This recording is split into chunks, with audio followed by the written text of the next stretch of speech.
तो दोस्तों ऑफिशियली दो बहुत बड़ी मूवीज लाइन अप हो चुकी हैं, शाहरुख खान की किंग एंड मार्वल स्टूडियोज की Avengers doomsday.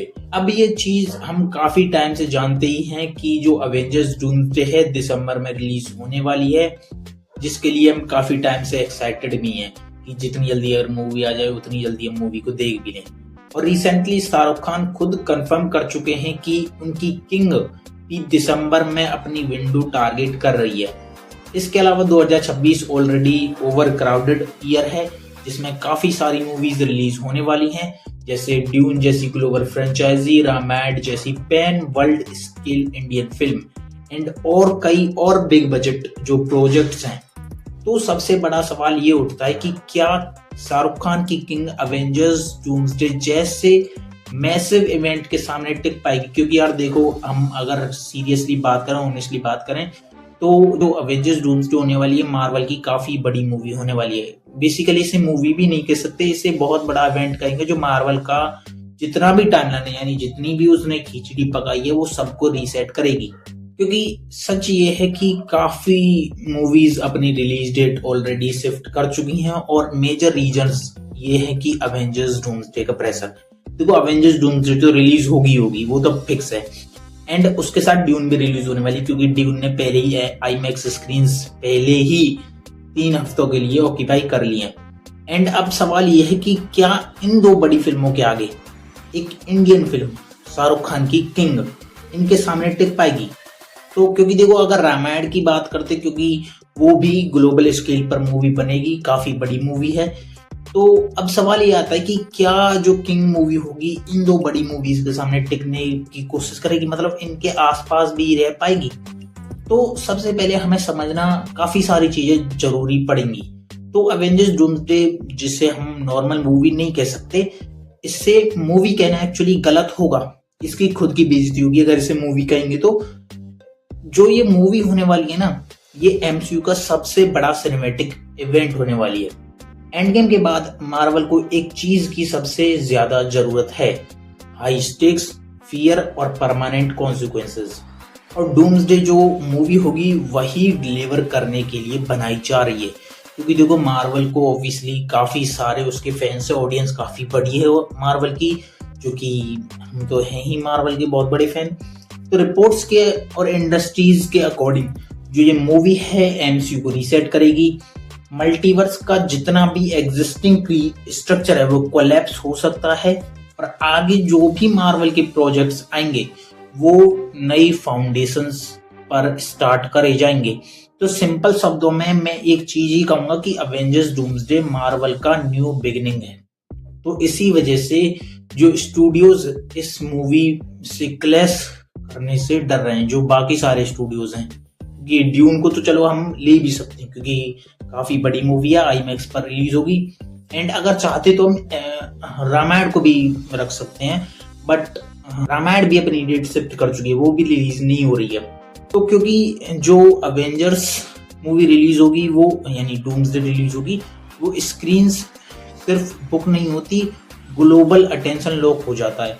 IMAX, premium formats, media coverage सब मार्वल के पास चला जाता है, क्योंकि हम जानते हैं कि मार्वल जो है वो बहुत बड़ा स्टूडियोज है, काफी बड़ी मूवीज रिलीज करता है। अगर अवेंजर्स की बात करें, अवेंजर्स नाम ही इतना बड़ा हो जाता है कि फैंस उसे देखने के लिए एक्साइटेड हो जाते हैं।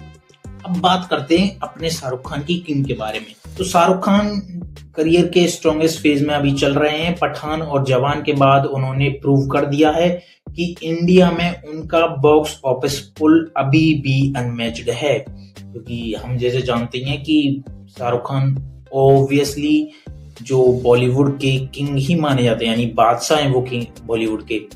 तो किंग को सिर्फ एक और एक्शन मूवी समझना गलत होगी। जो इन्फॉर्मेशन अभी तक हमारे सामने आई हैं उनसे हमें काफी सारी चीजें पता चली है कि जो किंग होगी वो डार्क होगी, ग्राउंडेड होगी, कैरेक्टर ड्राइवन होगी, एक्शन फिल्म होगी। पठान जैसी फ्लैशी स्पाई फिल्म नहीं होगी, ज्यादा फोकस होगा इंटेंसिटी, इमोशंस और कैरेक्टर डेप्थ पर।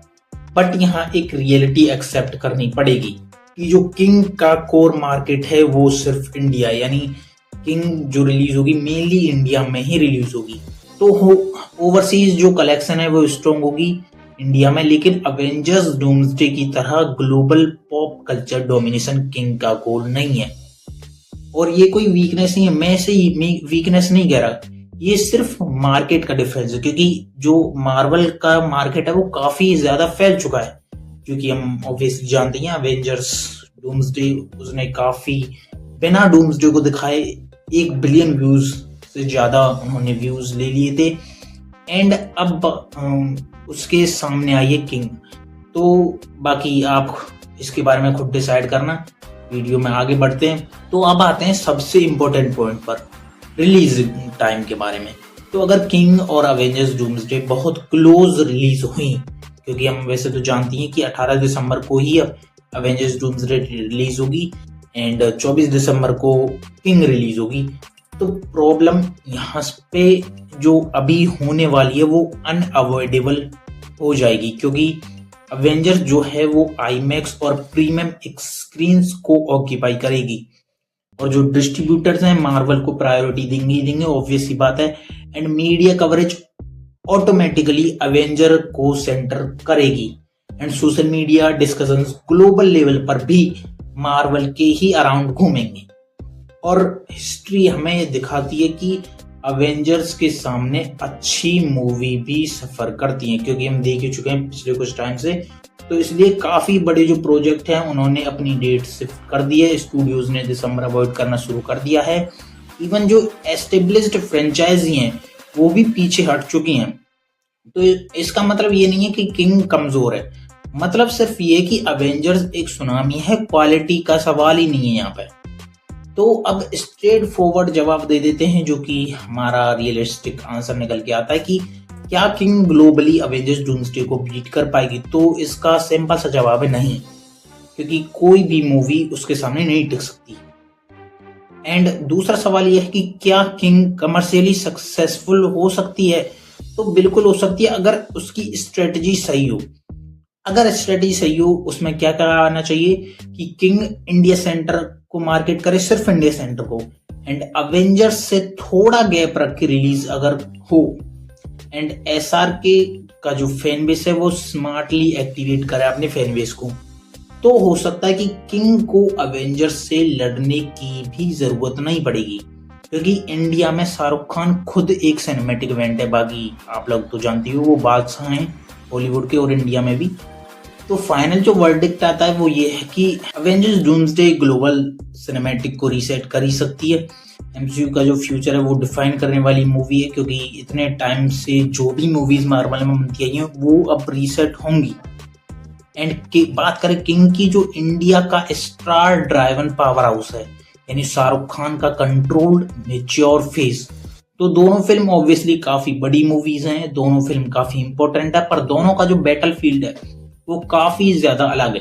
अब सवाल ये नहीं है कि किंग अवेंजर्स को हरा पाएगी या नहीं, असली सवाल ये आता है कि क्या मेकर्स किंग को अवेंजर्स के साथ क्लैश करने देंगे। अगर स्ट्रेटजी सही रही तो दोनों मूवीज अपनी अपनी जगह साइन करेंगी।